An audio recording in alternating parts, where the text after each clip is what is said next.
Hello, everyone. This is Coach Tim Campsall, and I'm excited to have a fellow business owner with us today. Something unique about my guest is he is a girl dad to three amazing daughters. In his downtime, he enjoys spending time with his family and friends as well as playing sports.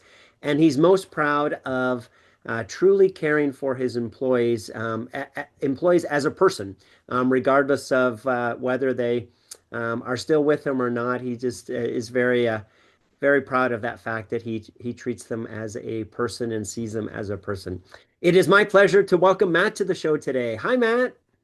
Hey, All right. Hey, well, let's start with jumping in. I'm super excited to hear your story and would love to start with you introducing yourself. Tell us a little bit about you personally. So your name, your and where you were born and live and about your family. yeah. I Matt Ward is. I was born in Northwest Indiana, a small town called Union Mills. It's near Valparaiso. So I've been in Indiana pretty much my whole life. I lived in Illinois for 1 year post college, but essentially I've been in Indiana all the rest of my life. So grew up in that same small town. Went to IU after high school. So I was down in Bloomington for 4 years there. Um, Lived in Illinois, like I mentioned, and then I've been in Indianapolis ever since. So currently live in Carmel with my wife and my three daughters. Um, and Yeah, we really love it here. We've my wife actually works in Fort Wayne, so we've considered moving there because our families are there now. She's from there, but we just really love where we live, so probably not going to happen. Fantastic. And what's your wife's name? Brittany, Brittany. Wonderful. yeah, Is there a funny story that your family likes to tell about you, Matt, that you'd be willing to share today? gosh, um, yeah, I think the funny story that my parents and my sister like to tell about is that when I was in high school, I broke my hand at a basketball practice. Hmm. And for the longest time, I told them that it was during the winter, and I told them that I had slipped on the ice and broke my hand. Um, and I think they believed that until I was in my 20s, when I finally told them that I actually punched a wall at practice and broke my. So they like to remind me that I carried that lie with me for many years. I try not Yes, to because punch. if they had known what really happened, you Yeah, probably yeah, they you would have gotten a little different yeah, sympathy. yeah. Temper got the best of me that day, I guess. That's awesome. So Matt, tell us, how did business come about and at what point did you have the confidence you could run your own business? Yeah, so Level Up really came about. So in 2020, it's kind of wild timing, but I had been looking to buy or start a business for quite a few years. And in 2020, beginning of 2020, I had left the sales leadership role that I had been in for the last several years. Really, just had kind of made the decision to kind of go into finding a business to buy. And I was really close to buying a different business. And then the pandemic happened in March. And so kind of the world shut down. Interestingly enough, the business I was looking to buy at that time was actually a large barbershop. And so with everything that was going on, that did not happen. So late in 2020, so basically December 2020, my business partner called me and said, "Hey, I just played golf with these guys. They own a manufacturing company. They're looking for an independent dealer in Indiana." We flew out to their headquarters in Omaha, and a few months later, we started this business. So, um, it was something that I kind of always knew I would do. Yeah. And but at the same time, I never thought in a million years this is what I would do. Fair And enough. I'm sure there's a lot of business owners that say that, but Yeah, yeah. you So know, the fact that you'd always knew you would be a business owner, how'd you have that confidence? What gave you that assurance? yeah, my dad owned a business. And so I think for me, it was partly that, growing up, kind of witnessing that, although that was, as you know, sometimes witnessing, a parent build a business when you're a child can seem like I'll never do that. Fair enough. I think it was partly that. And then partly, I had a mentor when I was in college. I did in-home personal training. I trained this gentleman and his wife, and he was a real estate investor and business owner.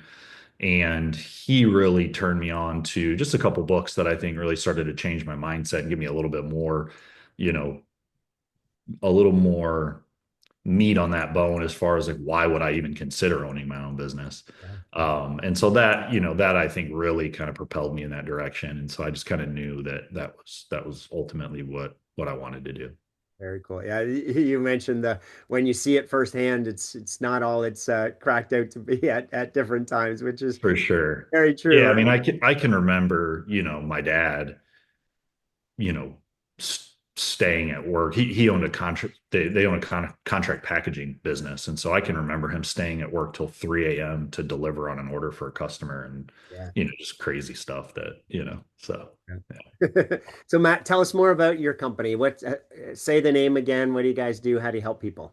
Yeah, for sure. Yeah, LevelUp Concrete Solutions. So we repair settled and broken concrete. So our core offering is foam injection. A lot of people have seen it on social media, seeing concrete being lifted.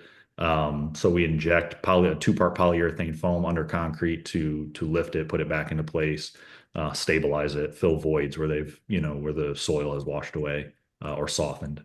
Yeah. Yeah, So those videos, it's pretty cool. Like the yeah, before and after is just amazing, the transformation that happens. yeah. Yeah, I tell people all the time, I've seen it 1,000 times and just never gets old watching it, watching concrete be repaired. So Well, and I imagine just the relief people have that that they it can be fixed and leveled instead of have to be tore out and start over. Right? yeah, for sure.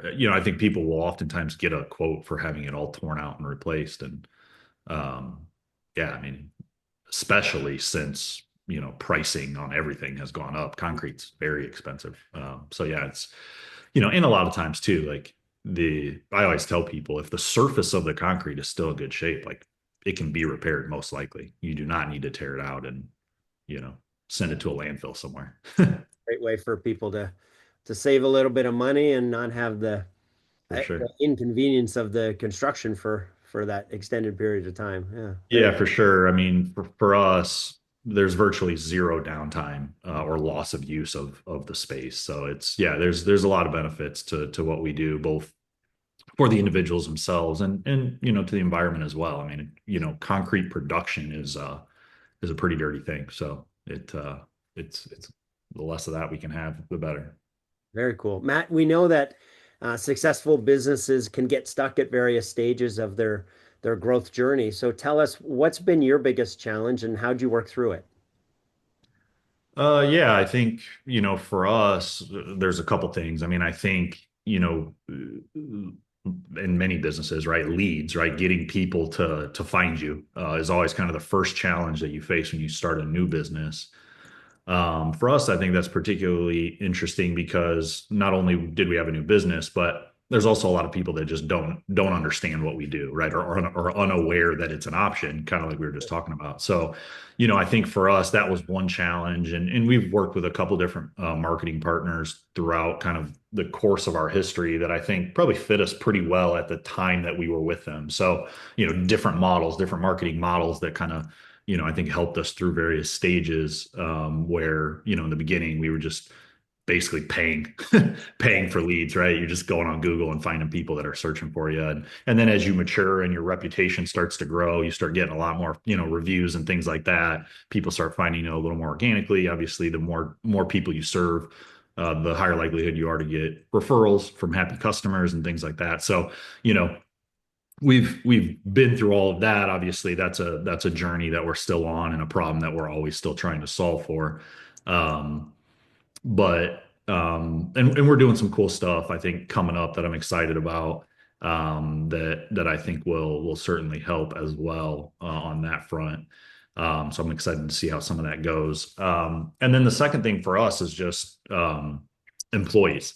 You Mhm. know, our business is interesting in the sense that there's virtually zero trained workforce for us to hire, because I can't just go out and hire somebody that's been doing what we Sure. do. Sure. So almost anybody that we bring to our team has to be trained to do Yeah. what we do.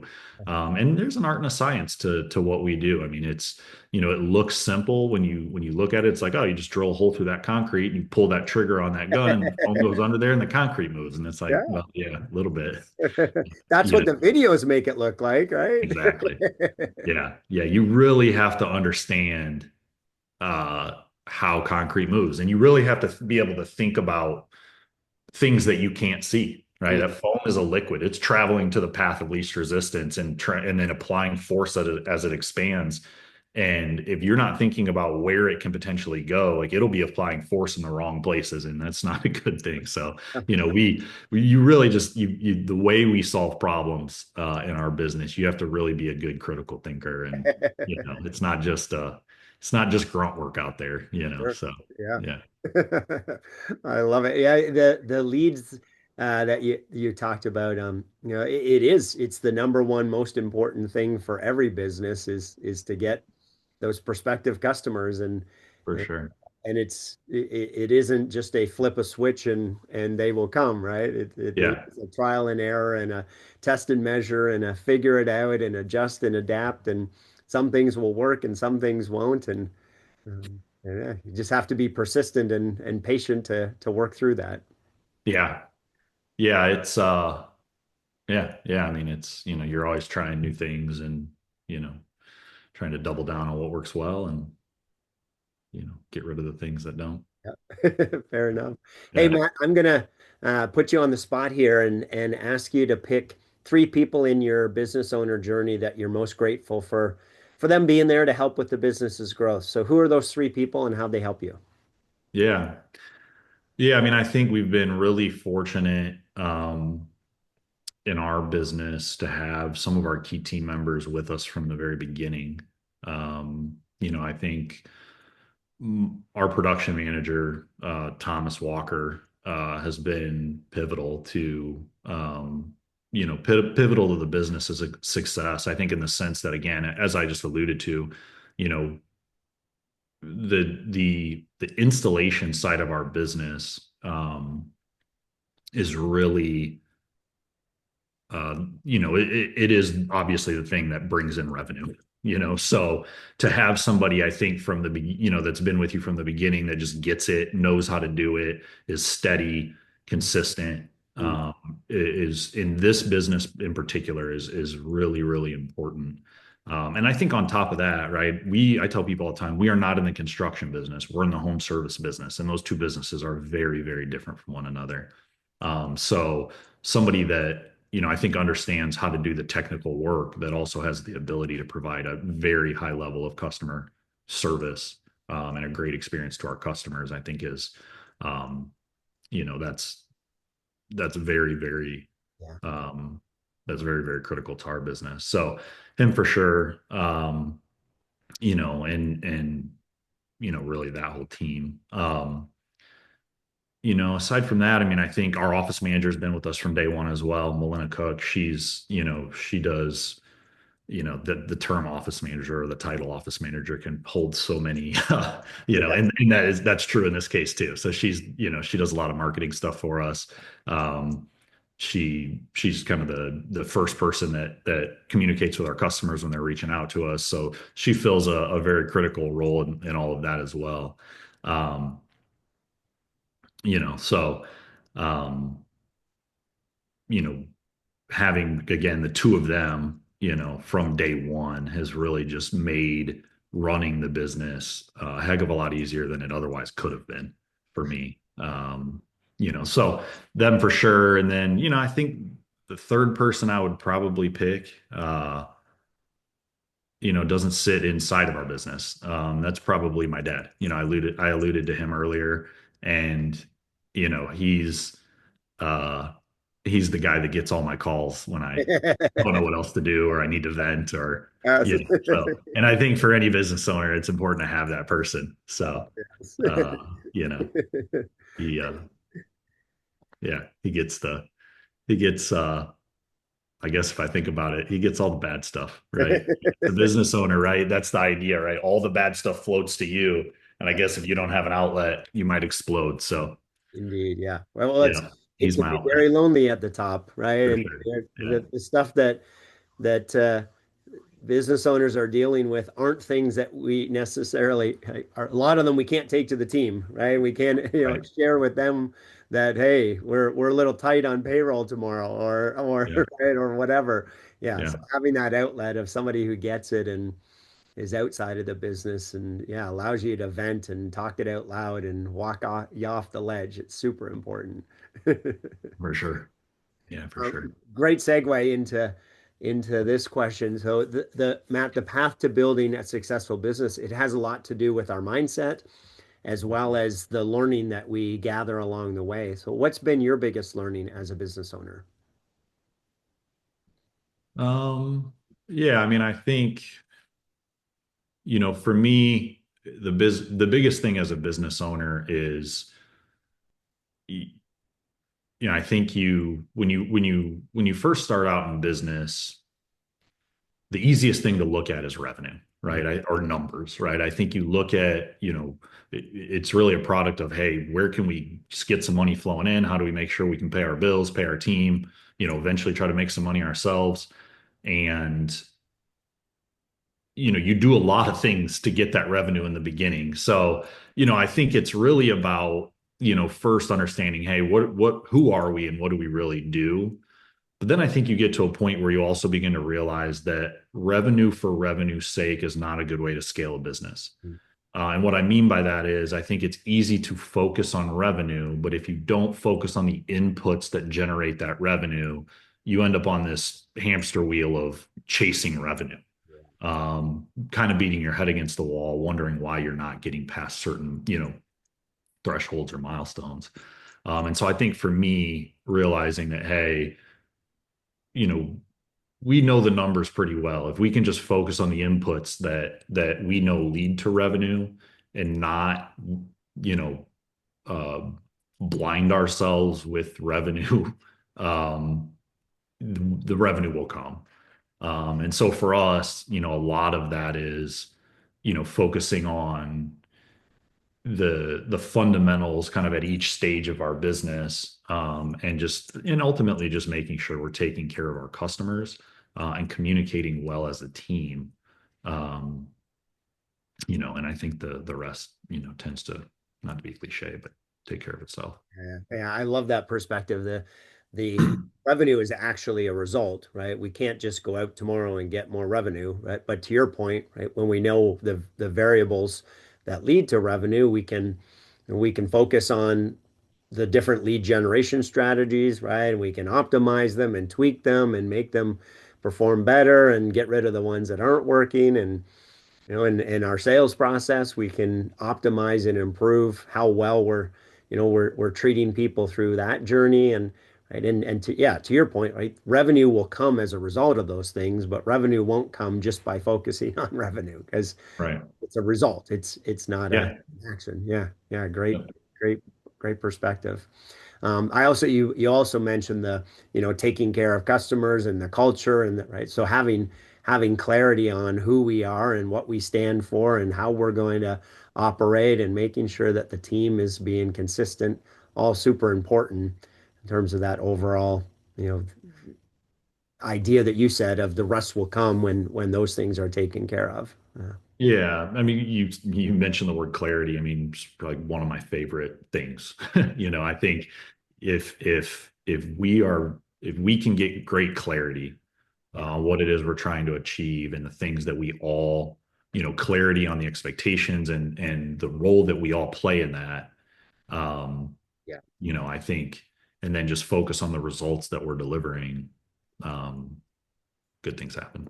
Well, and you mentioned scaling earlier, right? The reality is the stats are something like only 9% of businesses ever make it to 1 million and less than 1% ever make it to five. Yeah. And really it's because that the things that take to build it to 1 million are not the things that it takes to scale it. Right? So Yeah. typically, right, getting to 1 million is the owners in the day to day and right, hustling and grinding and figuring things out and right, making it work and correcting, right? And then they that can't scale because the owner only has a certain amount of hours in a day, right? Yeah. Yeah. So, Yeah. uh, And in many cases, in many cases, the path that they take to get there can also churn through a lot of team members. So, that can be a challenge as well. yes, indeed. Yeah. So, what's a piece of advice or guidance that you would have for a business owner that's listening, who's either feeling stuck or feeling discouraged in their business? Yeah, that's a loaded question. I think yeah, I think the biggest thing for me, I mean, is, you know, work really hard to build a team that you want to, you know, go to work with every day. Hmm. And then do everything you can to, create a stage that allows them to do what they do. I think, for me, that's really what I try and do. And we're working on it, every day. But to your point, I mean, I think we're at the point now where we, as a business, are trying to kind of get to that next level. And I think it really is a product of putting the right people in the right places and then doing everything that you can to make it make them successful. Um, and a lot of that is again back to just, you know, things as simple as just being clear about what it is they need to be doing, what you expect from them, um, how that benefits them when they do well. Yes. Um, Yeah. and so, uh, I think that's the biggest thing for me. I think, we spend a lot of time in working, right, in our businesses. And I think doing it with people that you truly enjoy working with is, makes all the difference in the world. Otherwise, like, what are we really doing? Yes. I like what you said about, setting people up for success, right? Hiring good people and setting them up for success and letting them flourish. Right? Management, I believe, I feel like is a lost art in the small business world, right? Things like, you mentioned accountability, right? Having clarity of roles and responsibilities and expectations and key performance indicators, and then managing people to results and being willing to have the tough conversations or the right or the training or the right? A lot of times what I see is more abdication of responsibilities, right? Of right, finally I've hired somebody and I want nothing to do with this task anymore, and Yeah. oh, I don't have to worry about that. No. Guilty. Guilty as charged. Yeah, trust me. Yeah. No, I've certainly been there as well. I mean, I think that's part of the learning that you do as a business owner is realizing the difference between those two things. And Yeah. yeah, so yeah, Well, because it's such a relief, right, to finally have the person. But for what sure. what we don't remember is, oh, I've got 3 years or 10 years of expertise and experience in this thing Yeah. that I just expected somebody to be able to do as well as me in 2 weeks of training, right? Yeah. Yeah. And to that point, I mean, I think that's the other hard part for a lot of us is, you know, the other side of that coin is like, and I can't remember who says this. It's one of the famous business authors, but getting to the point where your team can do something at 80% as well as you can, realizing that that's okay. They don't need to do it exactly as you would do it, or even as efficiently as you would do it. Yes. Yeah. Um, Yeah. if they can get to 80% and you can that allows you to kind of focus on other things and continue to build elevate your role and things that you're doing for the business into higher value things then Yeah, we do a math exercise or have our clients do that math exercise. Okay, what's your hourly worth to the company? Right? When let's just use fake math, right? It's $100 an hour. Great. How much is that employee making? $25 an hour. So, right, they don't have to do it as well as you, right? They could take 3 times as long yeah as you, and it's still it Yeah. makes financial sense, right? Yeah. So Yeah. Matt, oh, sorry, go ahead. No, I was just, yeah, I'm just acknowledging. Yes. Yes. That's, So as you think about the next year, yeah. what's your biggest challenge or an exciting opportunity that you haven't fully capitalized on yet? Yeah, I think for us, it goes back to what I was talking about earlier with some of the lead stuff. I think it's something that, we're still trying to crack the code on it a little bit, but as I alluded to, I think we're doing some stuff that I'm excited about that I think could really, catapult us upward in that, in that realm. Um, and honestly, just we're just focusing on transparency and trying to answer more of our customers, customers' questions and getting that information out there so that when people search for, before they ever know they need anybody, when they're just searching for what it is we do or anything remotely close to, what we do, they're finding the information that we've put out there and hopefully that's valuable to Yes. everyone. And hopefully, some percentage of those people that find it valuable obviously call us and see how else we can help them. So, I think that's a huge opportunity for us, and I'm excited to see kind of what comes from that. Um, and then I think for us, um, the other thing is just our goal as a team is always to be the most trusted source of concrete repair. And some of the stuff that I think we've always done, but haven't necessarily put forth in terms of any type of guarantee, if you will. Um, we're looking at how we can do that a little bit better as well, and just kind of put our guarantee out there and be willing to to really kind of stand on that guarantee. We've always done it behind the scenes. We've always taken care of customers. Sure. When things don't go as well as we think they should in jobs, like we're quick to walk away from the work and not charge the customer.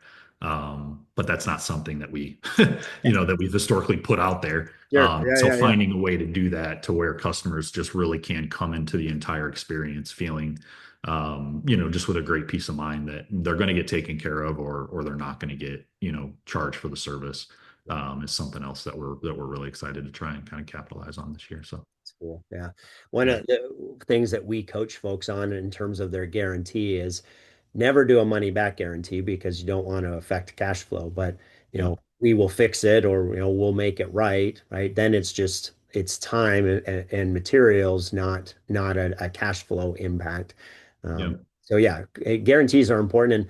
And the thing that most folks don't realize about guarantees is it's really a lead generation tool, not necessarily a customer tool, right? Meaning yeah, if the business is run well, you almost never have to use your guarantee, right? right, But it's a way to lower people's hesitations and reservations to buy from you in the first place. Yeah. for sure. I love what you're talking about in terms of transparency. I think the book's called "They Ask You Answer." I think it might be Marcus Sheridan, but one of the points in there is put your prices on your website because if you don't, people wonder, right? Yeah, And question you as a supplier because everybody else is doing it or some other people are doing it. It's like why would you try to force me into a sales call to know yeah. just approximately what the prices are? It's like just put all the information out there because people are spending 7 and 8 hours of research before they even call you. So you might as Yeah. well make it easy for them. That's exactly what I'm referring to. They actually just put out the third edition of that book. They changed the title of it Okay. to Endless Customers. Huh. But that's exactly what I'm talking about. Marcus Sheridan actually has another business called Price Guide AI, and they build AI pricing tools Yeah. that embed directly into your site. And Yeah, so yeah, that, we have it on ours on our yeah, some of website. the Yeah. stuff we're working on. So yeah, Yeah, it's yeah, great. yeah. I've just kind of gotten turned on to Marcus Sheridan and some of his stuff. One of my employees actually turned me on to him initially, but then I heard him speak in a podcast that I tend to listen to quite a bit, and so I just was actually listening to Endless Customers or previously They Ask You Answer. So Yeah, yeah, yeah, yeah. That's yeah, awesome. his Very stuff. cool. Yeah. So back to lead gen. Why is Mhm. that so important for you to figure it out? Yeah. I mean, for us, it is our business is pretty simple. in the sense that, it's pretty easy to follow the math from the time somebody comes into a lead to when they come out as a satisfied customer. And so for us, you know, we got to put more in here to get more out here. And so that's really it. That's is we can pretty we can pretty accurately predict um, what's going to happen to our revenue based on the number of qualified Yeah. prospects that we put in the top of the funnel. Yeah. I So excited that you are tracking it that way. We always say that marketing is math, right? And once you know the math, it's a pretty simple formula, right? Of we have to have this many people in the top, and then we know what our revenue is going to be. And yeah. yeah, so fantastic that you're all over that. That's awesome. Yeah, I mean, for us, there's obviously improvements that can be made, at different points in that, but obviously the biggest and most exponential growth comes from more through the top, for us. I mean, there's only so much more juice I think that you can get out of the middle of that, you know, Yeah. uh, with the And the thing most same and the amount of thing most prospects. people don't remember or understand is leads has the biggest impact, and it's also the hardest Yeah. because people are people, right? And it's Yeah. Yeah. And for us, I mean, our businesses, not that there aren't a lot of businesses out there, but there's a lot of businesses where, right, I can bring you in as a customer and then I can sell you on almost an unlimited amount of things, right? That yeah, is not the case for us. Like once we've done really good work for our customer, they're not calling us back to do more. sure, fair. Hopefully. Yeah, yeah, Yeah. right. So, yeah. So Yeah. Last question, Matt. Jim Rohn, another you know business guru from the one of the past. greats. Yeah. One of his quotes is, "We become the average of the five people that we spend the most time with." So as you think about that, what advice do you have for business owners who are, feeling overwhelmed and just trying to figure it all out on their own? Yeah, I mean, I think, whether you're a business owner or just in life, I think that's, important advice. I think, we see more and more stuff all the time, you know, particularly in, not to just kind of something I tend to pay attention to, but as men, right? They talk about the loss of brotherhood that we've experienced as men. And I think that's kind of, in my opinion, like that's really what that's talking about, right? Is like we're influenced the most by the people that we spend the most time with. And so, you know, having those people who can help to guide you or serve as kind of like I was talking about earlier, just somebody to kind of vent to that's not downline from you to where you're dumping on them and giving them something that they shouldn't be asked to hold on Yes. to. And again, whether that's your family or your employees, like, I think that's how I tend to think about that quote, right? Is surround yourself by with people that have similar values, similar goals, similar outlooks on life, that you can be there for one another when you need each other, you know, push each other to be better, hold each other accountable, right? Because that's the other thing, right? Like, you know, it's hard for the people under your that work for you to hold you as accountable as somebody who doesn't, who sees themselves either as your direct peer or right. And so again, I think that's another challenge as a business owner. And so, that's some of the stuff that I think when I hear that quote, that's where my mind goes. So I've had a number of business owners tell me that it was a whole lot easier to be accountable when I had a boss, yeah, right? And now that I'm on my own, because I can yeah, easily talk myself out of being yeah, accountable. yeah. Yeah. And I think, as I really think about the idea of, five, right? Like I try to I think if you just have five people around you that are other business owners or what have you, and the only thing that they're thinking about is business, like that's probably not the best way to go about that either, right? Like I like the idea of having people around me, some that are in business, some that are, I'll call them spiritual guides for me, right? As it relates to my faith and things like that. So again, you've got accountability on different parts of your life, your health, your fitness, all that kind of stuff. Um, and obviously some of those people will serve as in multiple roles there, but I think, as you think about those people, like it's almost like a council. Yeah. Well, Yeah. and I like So, where you were, if you think of mind, body, spirit, right? yeah, Then we should have, right, yeah, that accountability in all aspects. And I love the brotherhood word that you mentioned earlier, right? We are designed to be in community.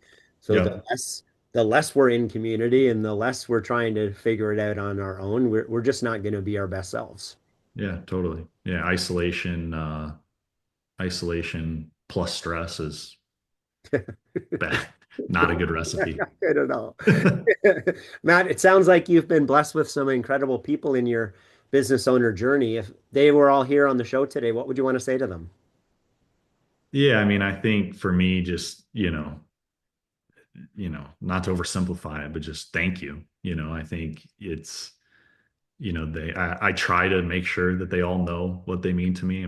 I'm sure like anybody, it's, you don't always say it enough, but, um, I just, I've, I've never, I've never felt like, you know, I've never felt like, I've never felt like I was doing, even when I was working, in my career, I've never felt like I was doing it alone. I truly have been incredibly fortunate to be surrounded by some amazing people.